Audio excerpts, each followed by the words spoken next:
Alhamdulillahi Rabbil Alamin. Wabihi nasta'inu ala umurid dunya waddin. Ashhadu an la ilaha illallah wa ashhadu anna Muhammadan abduhu wa rasuluh. Allahumma salli ala Sayyidina Muhammad wa ala alihi wa sahbihi ajma'in. Amma ba'd. Faqad qala Allah subhanahu wa ta'ala fi kitabil karim wa huwa asdaqul qailin. A'udzu billahi minasyaitonir rajim. Bismillahirrahmanirrahim. Ya ayyuhalladzina amanu taqullaha haqqa tuqatih wa la tamutunna illa wa antum muslimun. Wahai orang-orang yang beriman, bertakwalah kalian kepada Allah dengan sebenar-benarnya takwa, dan janganlah kalian mati kecuali dalam keadaan beragama Islam. Wa qala idzan bismillahirrahmanirrahim. Ya ayyuhalladzina amanu dukhulu fis-silmi kaffatan wa la tattabi'u khutuwatis syaitan innahu lakum aduwwum mubin. Wahai orang-orang yang beriman, masuklah engkau ke dalam Islam secara sempurna, dan janganlah engkau ikuti langkah-langkah setan, karena sesungguhnya setan itu musuh yang nyata bagi kalian. Musuh kalian bukan polisi, musuh kalian bukan ulama, musuh kalian bukan tentara, musuh kalian bukan pemerintah, musuh kalian adalah setan, di mana setan itu musuh yang nyata bagi kalian. Dan ketika saya ceramah seperti ini, ternyata masih juga banyak setan yang berkeliaran. Setannya bukan pocong, tapi setannya berupa handphone. Orang sudah ceramah masih sibuk pegang handphone. Setan itu, bos, berusaha mempengaruhi perhatian supaya tidak dengar ceramah. Itu setan itu. Jadi simpan dulu HP-nya, kita dengar ceramah dulu sebentar. Nah, tidak usah rekam, ibu. Ibu-ibu yang pegang handphone selama saya ceramah, saya doakan suaminya kawin lagi. Nah, barulah dia simpan itu HP-nya. Baru kenapa bapak-bapaknya yang ketawa?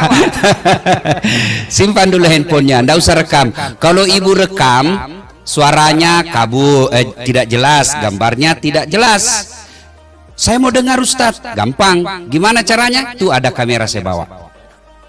Ya, gambarnya jelas, sudah diedit, suaranya jernih. Sudah nonton, jangan lupa like and share. Nah, iya, kalau ada iklan jangan di skip. Kalau bapak skip, bapak dapat ilmu, saya tidak dapat apa-apa. Ya, alhamdulillah. Simpan dulu handphonenya ya. Saya biasanya memang tidak berkenan kalau siaran langsung. Ya, kenapa? Beberapa kejadian kalau kita siaran langsung ada kepleset lisan kita. Kalau begini kan enak, yang mendengar khusus muslim muslimah. Tapi kalau sudah masuk ke dunia maya, itu non muslim pun mendengar. Siapa tahu ada yang berbeda keyakinan kita, akhirnya marah. Saya kasih contoh, guru kita Ustadz Abdul Somad. Ustadz ditanya siaran langsung, bagaimana hukumnya main catur? Beliau jawab, haram apabila azan berkomandang kalian masih main catur. Dipotong itu azan, maka yang nampak haram. Marahlah seluruh pemain catur dari Sabang sampai Merauke. Padahal ada di situ azan, kau tidak datang ya haram. Saya juga ditanya, Ustadz Das'ad, bagaimana hukumnya main catur? Haram. Masa Ustadz? Haram. Kenapa bisa? Kau bunuh Perdana Menteri sama Raja. Ibu bapak saudara-saudara sekalian, kita simpan dulu handphone, kita dengar dulu ceramah. Wa qala idzan bismillahirrahmanirrahim. Innallaha wa malaikatahu yusalluna 'alan nabi. Ya ayyuhalladzina amanu sallu 'alaihi wa sallimu taslima. Sesungguhnya Allah dan para malaikatnya bersalawat kepada Rasulullah Muhammad sallallahu alaihi wasallam, maka wahai orang-orang yang beriman, bersalawatlah kalian kepada Rasulullah dengan sebaik-baik salawat. Suatu kali Nabi lagi duduk-duduk, Bu, bersama malaikat Jibril. Tiba-tiba Nabi melihat ada malaikat 1 juta jari-jarinya. Ibu-ibu berapa jari-jarinya, Bu? 10. Cacat dong. 20 dong, kan ada kaki. Ini malaikat 1 juta jari-jarinya. Nabi kagum. Jibril, malaikat apa itu? Oh, itu malaikat yang Allah hadirkan untuk mencatat air ketika hujan. Kira-kira ada yang bisa mencatat air hujan? Ada, Pak? Biar sebanyak duitnya Pak Sandi, tidak bisa dicatat itu. Ya kan? Kenapa tidak bisa dicatat air hujan? Jumlahnya banyak, jatuhnya bareng-bareng, laju. Biar banyak, kalau jatuh satu-satu bisa dicatat. Ini banyak bareng-bareng laju, nggak bisa dicatat. Begitu banyaknya. Lalu Nabi bertanya kepada malaikat pencatat hujan, wahai malaikat, apa betul kau mampu mencatat air ketika hujan? Ya, kau lihat ini saya sibuk mencatat. Saya catat yang jatuh di gunung, di laut, di darat, semua aku catat ya Muhammad. Satu yang tidak bisa aku catat, apa? Ketika umatmu berkumpul di rumah Pak Menteri Sandiaga Salahuddin Uno. Mereka duduk bareng-bareng, lalu mereka bersalawat kepadamu bareng-bareng. Saya tidak bisa mencatat betapa banyak yang Allah turunkan rahmat di rumah itu. Kalau Bapak tidak bisa memperbanyak amal dengan tahajud, tidak bisa memperbanyak amal dengan duha, tidak bisa memperbanyak amal dengan bangun masjid, tidak mungkin memperbanyak amal dengan haji tiap tahun, tidak bisa. Lalu perbanyaklah amal ketika duduk seperti ini, salawat bareng-bareng. Itu pahalanya lebih banyak daripada air yang hujan ketika turun hujan. Maka saya mau ajak kita salawat. Bisa? Bisa? Ayo kita ikut bareng-bareng. Salatullah salam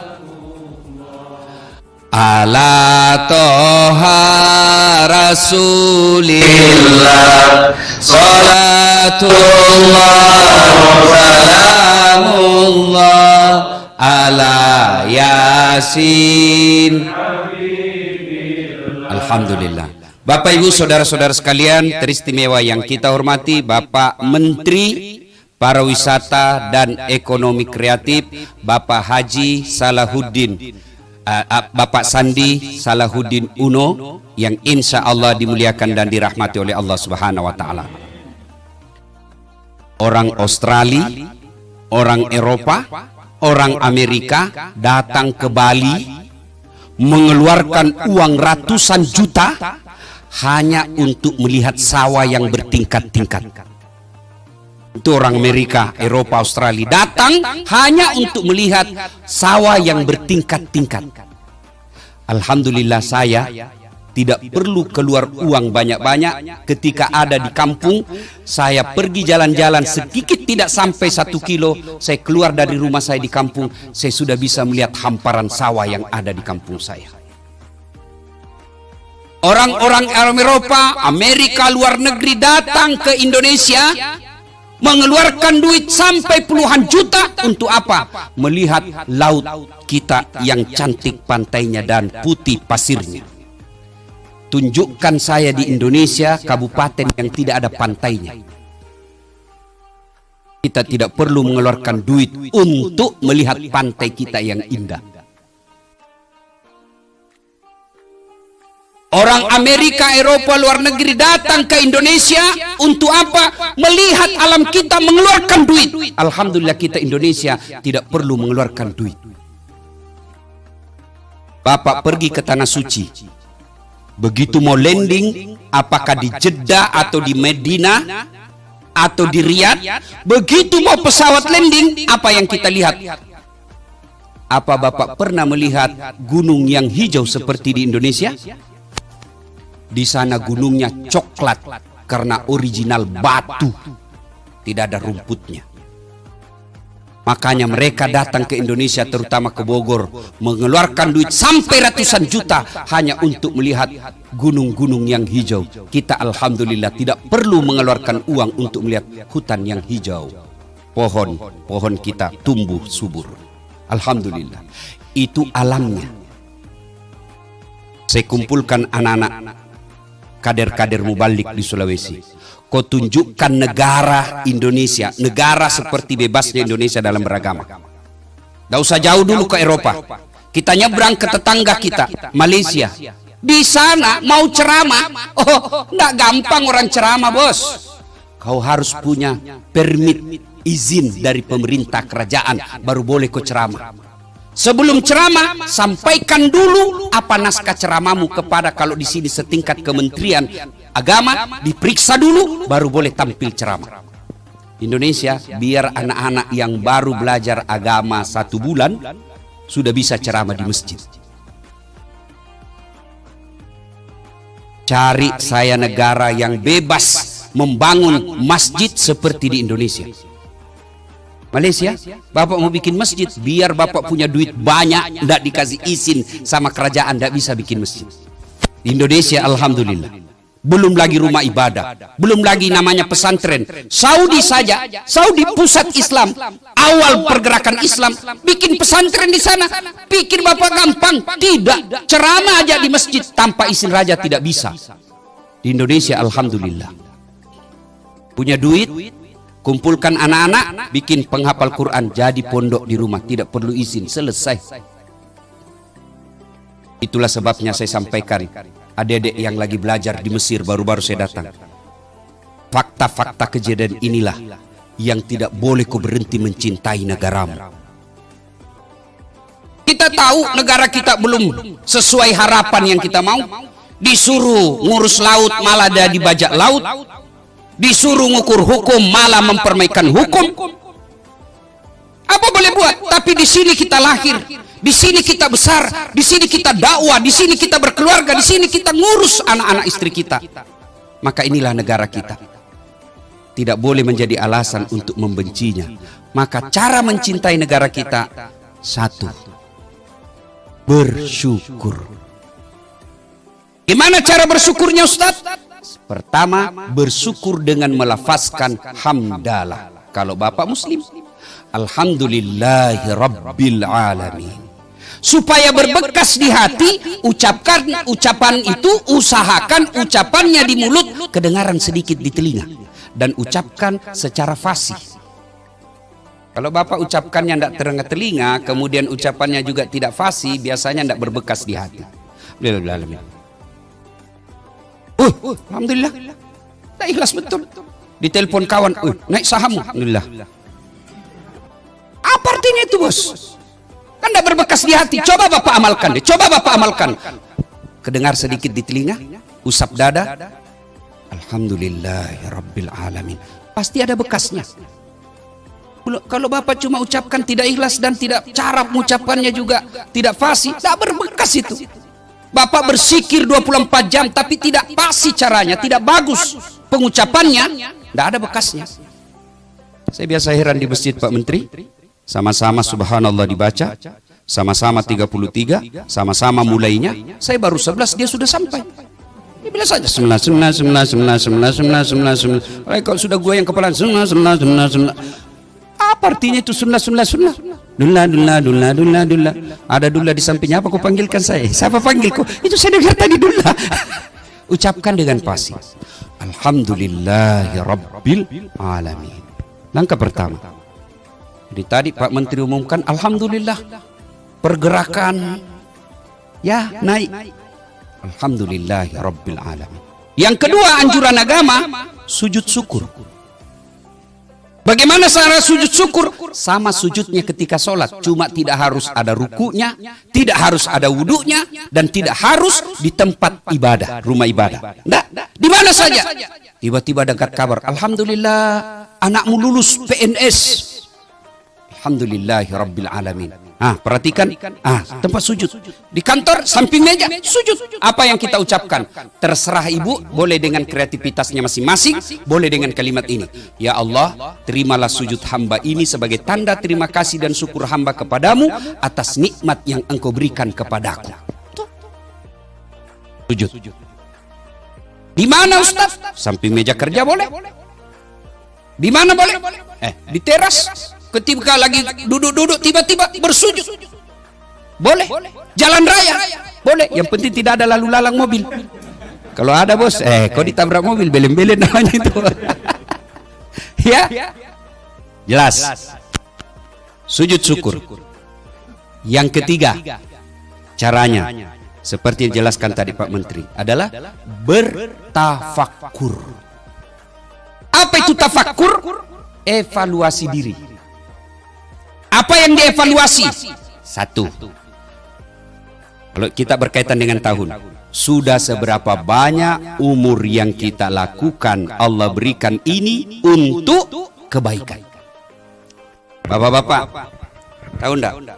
Ketika kita di padang mahsyar, padang mahsyar itu kata Nabi, seluruh manusia dikumpul dari Sabang sampai Merauke, dari Adam sampai kiamat. Berapa triliun manusia itu? Bayangkan Pak, berapa triliun manusia dari Adam sampai kiamat, dan kita kumpul satu tempat dan dipanggil satu-satu dan diadili oleh satu Khalik, satu Allah, satu loket.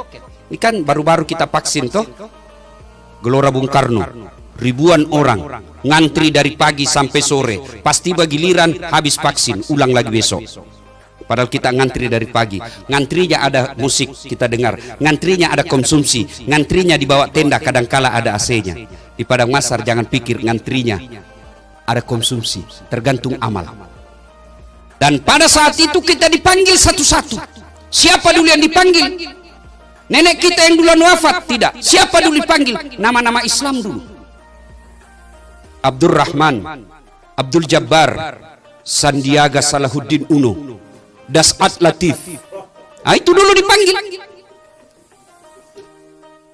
Tony, Joni, Rudi, Ningsi, Nining, Titi, Tuti. Ah, di belakang dipanggil juga Pak, tapi di belakang. Ini silahkan baca di kitab Durratun Nasihin. Dipanggil juga, tapi Bapak lama panggilnya. Gimana kalau sudah terlanjur nih Ustadz namaku ini? Misalnya namanya sudah terlanjur Lionel Messi. Gimana itu Ustadz? Ya sudah diislamkan hari ini masuk tahun baru. Gimana cara mengislamkannya? Tidak usah diubah kita punya ijazah. Cukup tambah di depannya Muhammad Lionel Messi. Tidak nyambung Ustadz, biar aja. Yang penting kau selamat di akhirat. Ya kan? Masih ingat? Dia ketawa bos, saya serius ini. Jadi Bapak bayangkan yang punya nama-nama lain-lain, Islamkan tahun baru. Tidak mesti dirubah ijazah, ijazah tidak berlaku di akhirat. Mulai besok kita grup WhatsApp semua. Mulai hari ini demi menyempurnakan keislaman saya. Misalnya namanya tadi Desi Ratnasari, kan? Misalnya kan? Nah, kita tambah di situ Siti Desi Ratnasari. Tidak nyambung Ustadz. Biar yang penting aman di akhirat.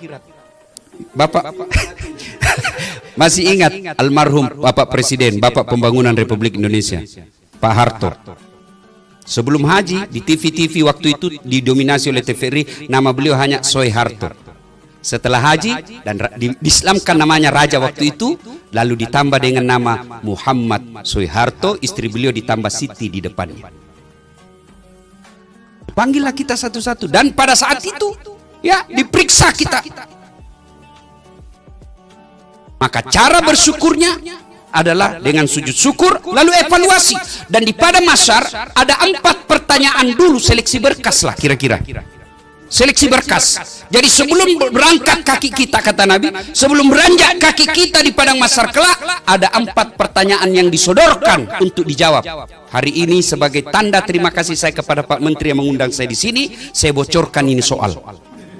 Silakan siapkan jawabannya. Ya, tidak usah kasih tahu yang tidak hadir. Nah, satu yang akan ditanya adalah umurmu kau gunakan untuk apa? Bapak sudah bisa jawab itu. Yang berkaitan umur ada 2 pertanyaannya. Lalu dijawab lagi, masa mudamu kau gunakan untuk apa? Sudah, silakan. Pak Sandi pasti sudah bisa tahu masa mudanya apa. Ya, pertama kali saya lihat Pak Sandi ini waktu saya kuliah di Jalan Utama Makassar. Waktu itu saya ingat sekali iklan Bang Bukopin warna kuning. Saya ingat sekali, saya bilang, gagah betul ini kayak orang bule, ya kan? Di situ Bang Bukopin, Sandi S Uno. Saya mungkin anaknya Ibu Min Uno ini. Kan zaman saya sekolah Ibu Min Uno terkenal juga sampai sekarang, ya. Nah, bisa dibayangkan, sudah bisa dicatat gimana masa muda kita. Dan hebatnya Allah, ibarat film Pak Menteri, sebelum ditayangkan itu film di akhirat, masih ada waktu untuk mengedit. Karena semua akan ditayang kehidupan para kita di Padang Masar nanti. Dan itu ditayang satu demi satu Pak. Seluruh penduduk dunia itu melihat.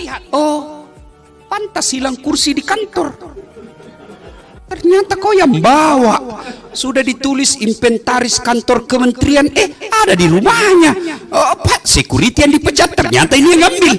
Ah, itu di syuting semua. Ini kamera ini, CCTV di kantor Pak, mati listrik, tidak ada lagi bisa merekam. Tapi kameramennya Allah, Raqib dan Atid, mencatat 24 jam. dan dia selalu siaga. Begitu pegang tangannya sekretaris, tanya selingkuh tipis-tipis, di zoom, tanda tangan salah gunakan tangan kita, di zoom. Dan pada saat nanti di padang mahsyar ditayangkan semua film-film kita. Alhamdulillah, maha pengasihnya Allah. Sebelum ditayang film itu, Allah kasih edit kau dulu filmmu dasar. Sebelum tayang, edit nih, hapus yang tidak penting, hapus yang bikin kamu malu. Hapus. Apa hapusnya? Itulah taubat. Itulah taubat. Allah kasih.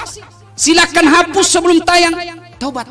Dan hebatnya Allah kita, Tuhan kita, beda dengan manusia. Saya datang, Bapak datang sama saya, Ustadz, maafkan saya Ustadz. Kenapa? Ada dulu hilang sendalmu toh? Iya, waktu kopi ceramah, saya ngambil itu. Jengkel saya kau bahas terus tentang hamar, kayak kau sindir saya. Saya sudah taubat, saya ngambil sendalmu. Saya bilang apa? Oke, saya maafkan kau, tapi jangan kau lagi lewat depan rumahku. Masih ada syaratnya. Pak Sandi mohon maaf, dulu pilpres Bapak minta bikin baleho 10, cuma 5 saya bikin. Maafkan saya Pak. Saya maafkan kau, tapi jangan kau lagi lewat depan saya.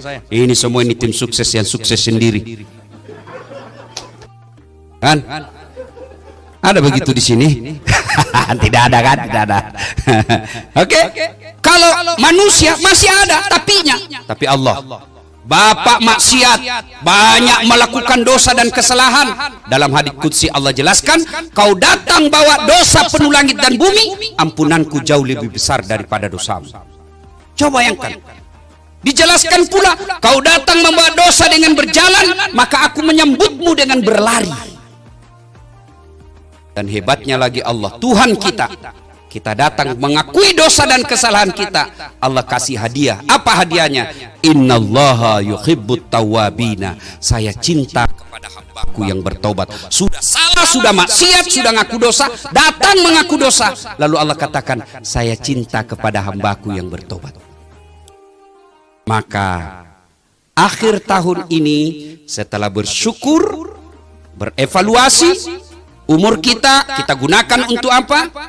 Maka berikutnya lagi, rezeki yang Allah berikan, nikmat yang Allah berikan, jabatan yang Allah berikan, sudah seberapa banyak digunakan untuk fisabilillah, jalan agama Allah.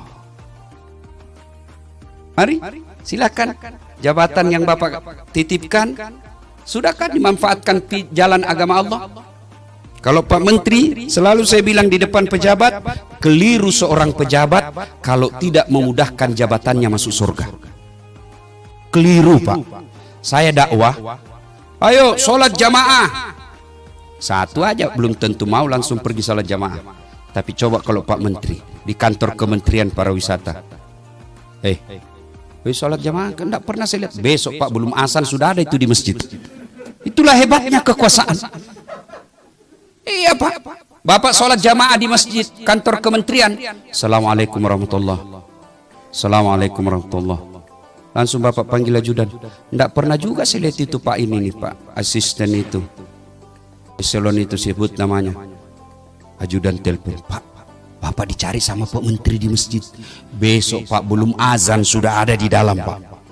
Itulah hebatnya kekuasaan. Maka keliru ketika kekuasaan itu tidak memudahkan kita masuk surga. Maka bersyukur kepada Allah masuk di tahun baru, meninggalkan tahun lama ini 2021 dan masuk 2022, maka caranya lagi adalah mari manfaatkan apa yang Allah berikan untuk fisabilillah, jalan agama Allah. Para ilmuwan, Allah akan tanya nanti, ilmumu kau gunakan untuk apa? Penceramah, ceramahnya hanya menghasut dan memecah belah umat. Ada juga. Maka akan ditanya. Jabatan, ilmu, harta akan ditanya. Masya Allah. Harta, sebenarnya kita ini Pak, semua enak buat kita. Ya. Tentu Pak Sandi soal harta banyak pertanyaannya Banti dibanding pertanyaannya bagi security. Kan ditanya itu yang 4 tadi saya katakan. Nabi jelaskan, hartamu kau dapat dari mana, kau gunakan untuk apa? Itu pertanyaan. Nah, tersangka pertama maju. Nama Inem. Pekerjaan pembantu rumah tangga. Hartamu kau dapat dari mana? Saya kan pembantu. Sebenarnya tidak ada cita-cita jadi pembantu. Cuma ibu saya sakit di kampung, tidak punya sertifikat, tidak punya jasa kursus, hanya bisa mencuci. Ya saya jadi tukang cuci di kota. Berapa? 3 juta per bulan. Kau belanjakan itu apa? 2 juta saya kirim ke orang tua saya sakit. 1 juta operasional saya selama 1 bulan di kota. Kau sholat? Alhamdulillah, bukan cuma 5 waktu. Sunnah saya lakoni. Kau puasa? Alhamdulillah, bukan cuma Ramadan, Senin Kamis saya jalankan. Karena kadang-kala Tuhan saya makan, saya tidak makan. Ya lebih daripada saya lapar, saya lebih puasa. Kau haji? Mau betul, tapi tidak ada rezeki. Mobil? Oh, mana ada mobil. Motor? Tidak ada juga. Sepeda pun tidak ada. Oh, kesian betul. Ya mau apa Tuhan? Ini aja pemberianmu. Lalu Allah sampaikan, Inem, meskipun kau di dunia hina di hadapan manusia, tapi kau mulia di hadapanku kali ini. Masuk kau ke dalam surga dengan segala kemuliaan yang aku persembahkan kepadamu. Kan tidak ada pertanyaan Pak, sedikit. Rumah, tuan rumah yang punya. Mobil, tidak ada. Tidak ditanya bannya, tidak ditanya pembeli bensin. Selesai urusannya. Tersangka berikutnya maju. Nama Haji titik-titik. Nah ditanya itu, kalau dilihat gajimu, tidak bisa kau beli itu sepatu semahal itu. Dari mana itu? Anu apa? Tidak jelas ditempeleng. Oh, berdarah telinganya. Mau lari ditarik lagi. Itu behel istrimu. 40 juta kalau dilihat itu tidak bisa kau bayar. Dari mana itu? Anu apa? Pak, ditinju lagi. Dia mau lari lagi. Itu keramik di rumahmu, dari mana itu? Babak belur dia Pak. Berdarah-darah mukanya. Masuk juga surga tapi sudah babak belur. Tersiok-siok lah dia. Ketemu sama Inem, anak buahnya, pembantunya. Pak Haji, kenapa mukanya Pak Haji? Yang banyak tanya di situ kau. Dari mana Pak Haji baru muncul? Saya sudah lama di dalam ini, kok baru muncul Pak Haji? Terlambat Inem. Kok bisa terlambat? Saya kira Bapak punya mobil 4 itu waktu di dunia. Iya, gara-gara itulah 4 mobil, banyak sekali pertanyaan. Maka masuk tahun baru, renungi kekayaan yang Allah titipkan kepada kita. Allah tidak melarang kita jadi orang kaya. Allah mintalah kayalah seperti Pak Sandi. Kaya, muda, cerdas, cakep. Saya mati akal hadapi Pak Sandi. Biasanya kalau ada pejabat yang cakep atau selebriti atau apa jamaah yang cakep, saya masih bisa menang. Saya bilang, saya memang tidak cakep, Bapak ini lebih cakep dari saya. Saya akui saya tidak cakep, tapi saya penuh pesona. Mana buktinya bapak-bapak semua mau foto tuh? Nah itu, tapi Pak Sandi juga penuh pesona. Terkenal, pejabat, tapi jangan salah, banyak juga pertanyaannya nanti ketika di akhirat. Yang ketawa saya seriusin. Maka Allah tidak melarang kita jadi pejabat, Allah tidak melarang kita jadi orang kaya, Allah tidak melarang kita jadi orang cerdas, bahkan kalau perlu kaya semua orang Islam supaya mengangkat marwah orang Islam, tidak menjadi peminta-minta, tidak bawa-bawa proposal, kaya. Tapi ingat, Allah cuma minta jangan kau takabur, jangan kau sombong, karena cerdas, cakep, punya jabatan, itu pintu masuknya setan. Dan setan masuk dengan bisikan apa? Sombong. Fir'aun, cakep, penguasa, cerdas, berwibawa, punya pasukan. Sampai istananya pun kadangkala dihiasi dengan perhiasan emas. Begitu kayanya Fir'aun. Tapi puncaknya, silau dengan semua itu, akhirnya dia sombong, dan puncak kesombongannya dia lantik dirinya menjadi Tuhan. Allah murka kepadanya, dilaknat Allah, haram masuk surga, diabadikan dalam neraka, dan tidak ada manusia yang senang itu Fir'aun. Padahal dia populer, ada namanya dalam Quran. Coba, cerdas, kaya, pejabat, tidak ada manusia yang senang sama Fir'aun. Mana buktinya? Sampai detik ini tidak ada satupun manusia yang mau kasih nama anaknya Fir'aun. Oh nak, itu Fir'aun tokoh itu nak, ada namanya di Quran. Saya kasih kau nama Fir'aun. Begitu Allah laknat Fir'aun, namanya pun tidak ada orang senang. Padahal dia kaya. Maka mohon maaf bagi kita yang Allah titipi kekayaan, Allah tidak melarang kita kaya. Allah hanya minta syukuri dengan cara apa? Bersedekahlah.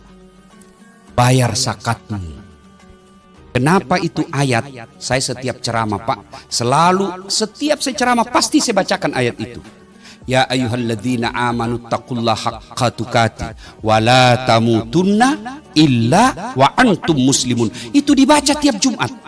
Kalau di kantor Pak Menteri ada pengumuman dari Pak Menteri, ada titah perintah Pak Menteri yang harus dibaca setiap Jumat, pasti itu perintah penting. Ayat ini Jumat dibacakan khatib, berarti ayat ini penting. Jangan kamu mati illa kecuali wa antum muslimun, dalam keadaan beragama Islam. Insya Allah Bapak tidak akan wafat dalam berzina. Insya Allah kita tidak akan wafat dalam keadaan mabuk.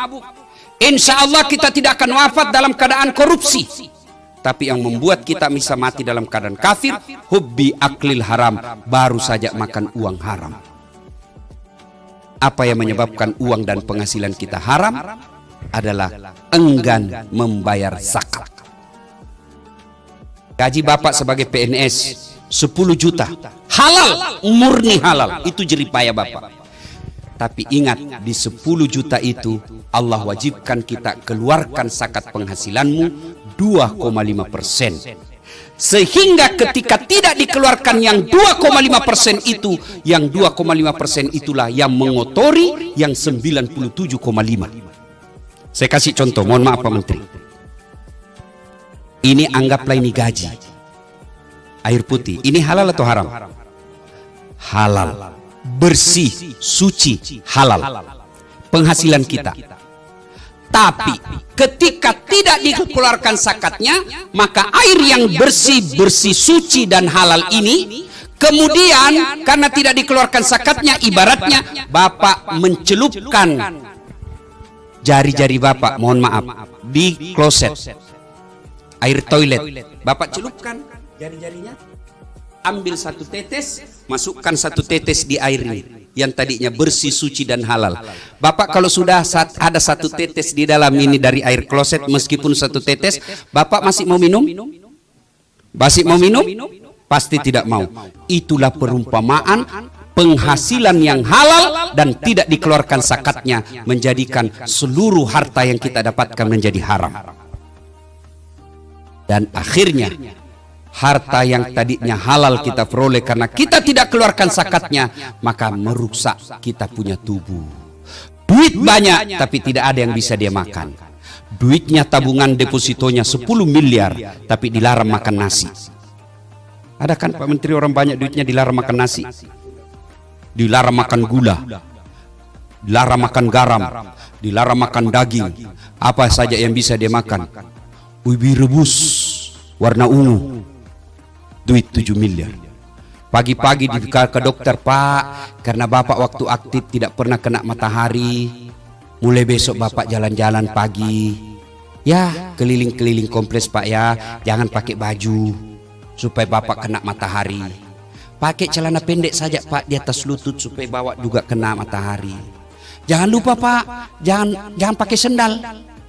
Kelilinglah dia di komplek, tidak pakai baju, celana pendek, tidak pakai sendal. Apa bedanya sama gembel? Itulah kalau penghasilan tidak dikeluarkan zakatnya. Dan kalau Bapak Ibu keluarkan zakatnya, seperti yang dijelaskan Pak Menteri dengan penuh keyakinan, Allah gantikan 700 kali lipat. Ya kan Pak? Keluarkan, Allah ganti. Bahasa Qur'annya kan begini, kau belanjakan hartamu di jalan agama Allah ibarat menanam 1 biji. 1 biji Allah Bapak tanam, tumbuh 7 bulir. 7 bulir itu 7 batang, 7 tangkai. dan setiap tangkainya itu mengandung 100 biji. Berarti satu menjadi 700 kali lipat. Maka itulah sebabnya orang dermawan, orang yang rajin bersedekah, telaten membayar zakatnya, tidak pernah kita dapatkan bangkrut. Nah, memang Allah sudah menjamin. Tolong carikan saya di Kementerian Pariwisata orang yang bangkrut gara-gara sedekah. Itu Ustaz yang di lantai 4 kaya sekali dulu itu Ustaz.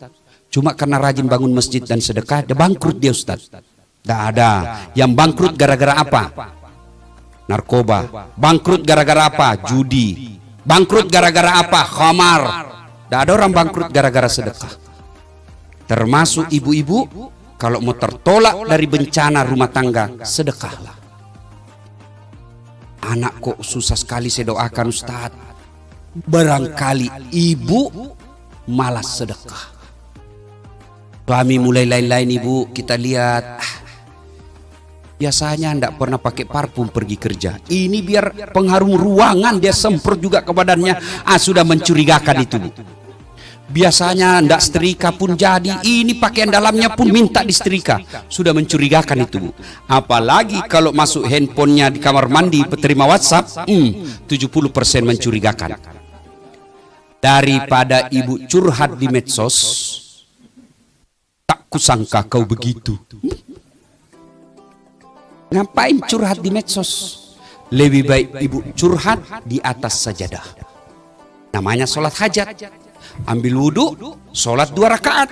Sudah sholat 2 rakaat, berdoa. Dan berdoa tidak harus menggunakan bahasa Arab. Jadi tidak boleh juga dikatakan berdoa bukan orang Arab. Tidak, ya, itu tidak boleh kita menyamakan Tuhan dengan manusia. Jadi maknanya mungkin yang mengatakan gitu, bahwa Allah bahasa apapun boleh kita berdoa dengan bahasa apa saja. Mau bahasa Padang boleh, bahasa Gorontalo boleh, bahasa Bugis boleh, bahasa isyarat pun boleh.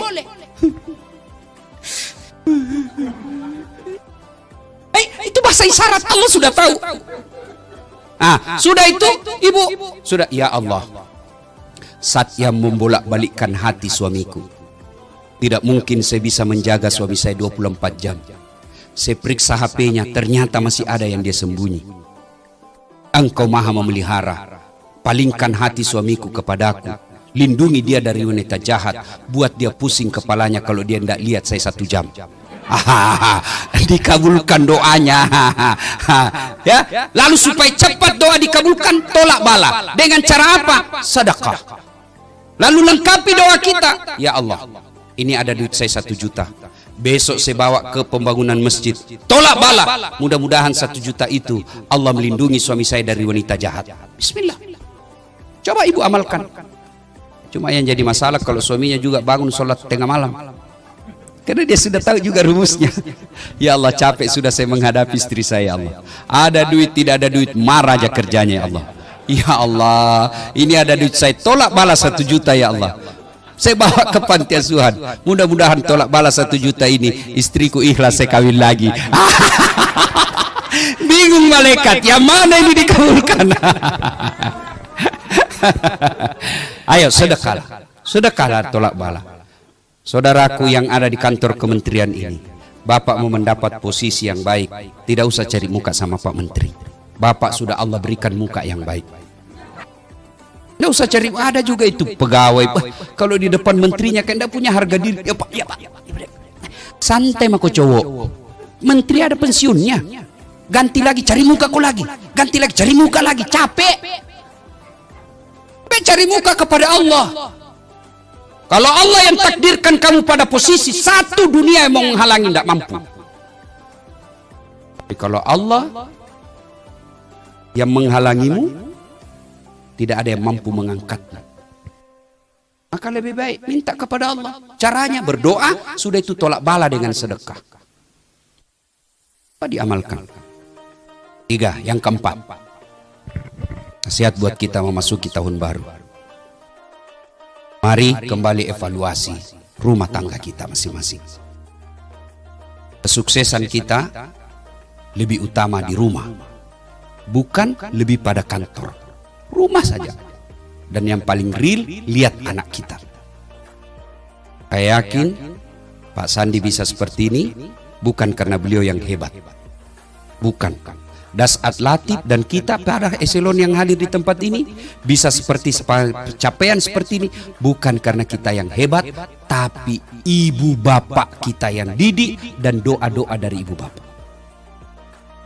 Maka tahun ini kalau bapak bersyukur, mari kembali caranya muliakan orang tua. Tidak ada kemuliaan seorang hamba di hadapan Allah ketika dia tidak tahu memuliakan orang tuanya. Tak ada itu. Tat, kenapa ya rumah tangga saya kok susah betul bahagia? Ayo koreksi, servis kepada orang tua. Koreksi.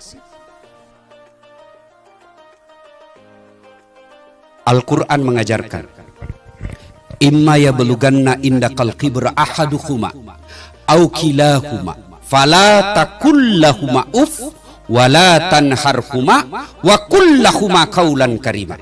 Yang kurang lebih terjemahan ayat ini, apabila kedua orang tuamu sudah uzur, sudah lanjut usia, pasti karena dia sudah lanjut usia, kita ambil, simpan di rumah. Ketika itu pasti timbul dan akan muncul cobaan sebagai anak. Orang tua kita mulai ingatannya lain-lain, orang tua kita mulai rewel, maka Allah menguji. Maka ketika itu, maka Allah sampaikan dalam ayat berikutnya, jangan kau berkata ah. Coba. Ini sangat logis ayat ini. Orang tua sudah usur, tidak mungkin kita biarkan tinggal di rumah meskipun dia kaya. Maka kita ambil. Ketika sudah dalam pemeliharaan usia tua, maka Allah perintahkan, jangan kau berkata ah. Ah saja dilarang, apalagi sampai meneteskan air mata ibumu, bapakmu. Bahkan menurut tafsir ulama tentang ayat ini, bapak mau berbuat baik, yang disebut ayat kaulan karimah, berbuat baik kepada kedua orang tua. Bapak mau bangun masjid, transfer. Pak Sandi mau bangun masjid di Gorontalo, transfer duitnya. Bukanlah suatu kesalahan, itu bisa, amalnya tidak berkurang. Pak Sandi mau bangun panti asuhan di Padang dengan mentransfer, itu juga suatu kemuliaan. Tapi menurut ayat ini, Pak Sandi mau berbuat baik, Dasat mau berbuat baik kepada orang tuanya, akhlak mulia jangan kau transfer tanganmu dengan tangannya orang tuamu. Itu yang disebut akhlak mulia kepada orang tua. Nah, masuk tahun baru besok, yang ibu bapak masih ada orang tuanya, ayo, kalau masih selokasi dengan kita, belilah baju yang baru, belilah makanan kesenangan orang tua, datang pagi hari selesai sholat subuh, persembahkan kepada orang tua dan minta didoakan. Itu jauh lebih mulia doanya ibu bapak kita daripada doanya seorang ulama untuk anak. Jadi kan biasa kita lebih senang minta didoakan sama ulama daripada dari ibu bapak kita. Ketemu ulama, cium tangannya, salah tidak. Tapi ketika ibu bapakmu kau tidak cium tangan, tidak ada gunanya mencium tangan ulamamu. Orang tua, cium tangannya, muliakan, bawa makanannya, kesenangannya. Jangan sampai datang orang tua kita dari kampung, kita telepon, Pak saya sibuk, itu ada sopir, bapak mau kemana saja, sudah siap temani, mau makan, ada pembantu yang sudah layani. Orang tua kita bukan diserahkan kepada orang-orang di sekitar kita, tapi kalau mau dapat berkahnya hidup, muliakan orang tua. Almarhum bapak saya pernah menerima baju dari adiknya, baju batik. Itu baju batik kesenangannya. Karena Pak Sandi, bapak saya petani penggarap. Kawannya orang dikerja, lalu bagi hasil. Ya, termasuk ekonomi ya lemah lah, kalau tidak dikatakan miskin. Nah, ada baju batiknya itu, karena senang kemana-mana saja dia pakai. Sholat Jumat, pengantin, ke Makassar dia pakai. Akhirnya lapuk dia punya sini, lapuk kera baju belakangnya. Lalu dia bilang, tolong balik itu. Kan biasa saya pun mungkin Pak Sandi mungkin dapat juga itu. Ketika kita masih sekolah dulu di kampung, kalau sudah lapuk ini ditukar, dibalik kalau jahitannya. Sayangnya beliau wafat sebelum selesai jahitan kerah bajunya. dan tidak sempat digunakan. Saudaraku yang masih hidup orang tuanya, kalau Allah beri rezeki tahun 2022, tidak usah investasi banyak-banyak kalau kau lupakan orang tuamu. Datanglah sahabat Nabi yang mengumrohkan orang tuanya dengan cara apa? Dia pikul di pundaknya. Salman Al-Farisi sampai melepuh pundaknya. Kenapa? Karena dia pikul ibunya dari Madinah ke Mekah, hampir 500 km. Lalu datang mengadu kepada Rasul dan bertanya, "Ya Rasulullah, apakah kebaikanku itu yang memikul ibu saya?" Kalau di kampungku namanya didenge. Saya tidak tahu apa bahasa Indonesianya itu kalau orang tua kita simpan di sini. Gendong ya. Ya. Apakah kebaikan saya itu menggendong orang tuaku umroh sampai melepuh ini sudah seimbang dan mampu membalas kebaikan ibuku kepadaku? Nabi jelaskan, alhamdulillah kau sudah termasuk anak yang soleh, tapi demi Allah kau belum bisa membalas kebaikan ibumu. Kok bisa begitu? Lalu ditanya, waktu kau umrohkan ibumu, apakah ada darah dari tubuhmu yang menetes? Tidak ya Rasulullah. Ketahuilah ketika ibumu melahirkanmu, bukan menetes 1-2 tetes, tapi beberapa darahnya keluar untukmu, dan di dalam tubuhmu ada darahnya ibumu yang mengalir. Maka saudara, kalau setahun-tahun yang berlalu ini hidup kita kok tidak bisa bahagia, cita-cita kok jauh dari harapan, bisa jadi kemungkinannya sangat yakinkan bahwa kita tidak melayani orang tua dengan sebaik-baiknya. Aneh tentunya kita sebagai anak, ketika ada acara-acara hari besar, kita datang kepada pejabat kita lebih dulu ke rumahnya, cari muka. Sementara orang tua, jangankan kita sapa, kita telepon pun kadangkala kita lupa. Ketika pejabat kita menelpon, di saluran lain ibu kita juga menelpon. Biasanya kita terima teleponnya ibu, lalu kita bilang, "Bu, tunggu ya, menelpon saya punya kabar, menelpon saya punya dir." Terbalik saudara. Terima teleponnya pejabat kita, atasan kita, "Mohon maaf Pak, 5 menit setelah ini saya telepon balik karena orang tuaku lagi menelpon." Itu akhlak mulia, dan Anda tidak akan dihinakan oleh makhluk manusia ketika engkau memuliakan orang tuamu. Ibu bapak saudara-saudara sekalian, banyak yang ingin kita sampaikan, tapi waktu jualah yang membatasi kita. Dan pada akhirnya tahun baru ini, mari kita songsong dengan penuh keyakinan, dengan penuh optimisme, hilangkan sakwa sangka, hilangkan sangka buruk, karena Allah berfirman, "Ana inda sonni abdi bi." Saya tergantung sangkanya hambaku. Kalau dia sangka 2022 sukses, segala sukses, maka aku berikan kesuksesan seperti yang dia sangkakan. Kalau dia berprasangka buruk, maka aku berikan seperti apa yang dia sangka burukkan. Maka kita orang bule mengatakan optimis dengan positive thinking. Kalau kita umat beragama mengatakan sangka baik kepada Allah dalam kehidupan ini. Semoga Allah memberkati kehidupan kita yang lalu dan yang akan datang. Mari kita tutup ceramah kita ini dengan berdoa kepada Allah Subhanahu wa taala. Kita awali dengan mengirimkan suratul Fatihah kepada Rasulullah Muhammad sallallahu alaihi wasallam. Khasiat dan keutamaannya kita ikhlaskan untuk sahibul bait. Ila hadratin Nabi Mustafa Muhammad sallallahu alaihi wasallam, summa hususil sahibul bait. Al-Fatihah. A'udzubillahi minasyaitonir rajim. Bismillahirrahmanirrahim. Alhamdulillahirabbil alamin. Iyyaka na'budu wa iyyaka nasta'in. A'udzu billahi minasyaitonir rajim. Bismillahirrahmanirrahim. Allahumma shalli ala sayidina Muhammad wa ala ali sayidina Muhammad. Allahumma ighfir lil mu'minina wal mu'minat wal muslimina wal muslimat al ahya'i minhum wal amwat innaka sami'un qaribun mujibud da'wat wa kadiyal hajat. Allahumma ighfir lana wa liwalidayna warhamhuma kama rabbayana. Allahumma inna nas'aluka salamatan fid din, salamatan fid dunya wal akhirah, wa afiatan fil jasadi, wa siyadatan fil ilmi, wa barakatan fil rizq, wa taubatan qablal maut, wa rahmatan indal maut, wa maghfiratan ba'dal maut. Allahumma hawwin alaina fi sakaratil maut, wa najatan minan nari wal afwa indal hisab. Ya Allah, Zat yang Maha membalas, balaslah segala kebaikan orang-orang yang telah mewakafkan waktu, harta dan ilmunya untuk acara ini. Angkat harkat dan martabatnya, wujudkan cita-citanya, bahagiakan keluarganya, dan jika kelak menghadap kepada kepadamu, hadapkan dalam iman dan Islam. Ya Allah, ya Rabbi, ya Karim, di kantor Kementerian Pariwisata ini ya, kami mencari nafkah dan memperbaiki karir kami. Jadikan segala pekerjaan kami berkah, jadikan segala penghasilan kami berkah, lalu jadikan kami pandai bersyukur kepada segala nikmat-Mu ya Allah. Ya Allah, ya Rabbi, ya Karim, saat yang beri hidayah dan pertolongan, tolong dan berikan hidayah kepada kami Allah. Perbaiki akhlak kami ya Allah, perbaiki lisan kami ya Allah, perbaiki segala penghasilan kami ya Allah. Engkau yang maha memperbaiki, maka perbaikilah segala keburukan-keburukan yang telah kami lakukan.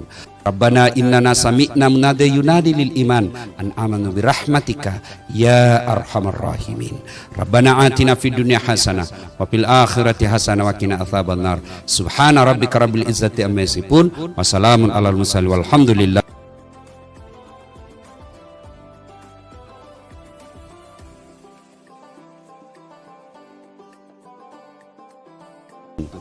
Ya, tidak biasa karena orang Bugis itu tidak tahu berbelit-belit dia. Dia langsung saja, kalau orang Bukin pantun, aku melihat ada bunga di dalam taman, padahal maksudnya cewek cantik. Kalau orang Bugis dia bilang, cantik anakmu, gimana kalau saya lamar? Itu dia langsung begitu saja orang Bugis ya. Saya berpantun untuk menghargai Pak Menteri ya, tapi jangan masukin dalam hati. Lebat batang padi jerami, padi dipanen di pagi hari, niat hati berpoligami, apa daya takut istri.